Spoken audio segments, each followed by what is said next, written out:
Josep Maria Porta és ja el nou president de la secció espluguina d'Esquerra Republicana de Catalunya. El mandat de Josep Maria Porta durarà inicialment 2 anys. La secció espluguina d'Esquerra Republicana de Catalunya fa un canvi de presidència a la seva executiva. La secció del municipi té aproximadament uns 18 militants que s'han reunit en assemblea per escollir el nou president entrant. Isabel Almató, presidenta sortint de la secció local al municipi, fa una valoració positiva del seu mandat.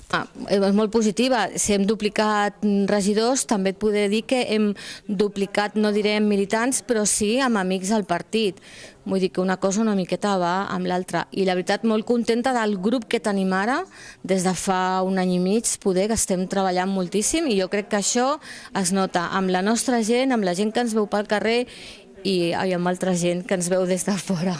El relleu, que segons l'executiva és un relleu natural, serà Josep Maria Porta, membre també de l'executiva d'Isabel Almató. Home, per mi a nivell personal serà una mica més de feina i a nivell de partit tindré un mandat de 2 anys que després ja veurem si renovem o no, que és una mica això, intentar dinamitzar el partit a nivell local, treballar a nivell intern per poder transmetre les nostres idees a la societat i també estar escoltant a la societat els seus neguits i les seves necessitats. La presidenta sortint deixa el càrrec per una decisió purament personal, tot i que no deixarà l'executiva. La secció espluguina del municipi ha celebrat l'assemblea a l'Avenç Centre Cultural d'Esplugues, on s'hi ha reunit militants i amics del partit.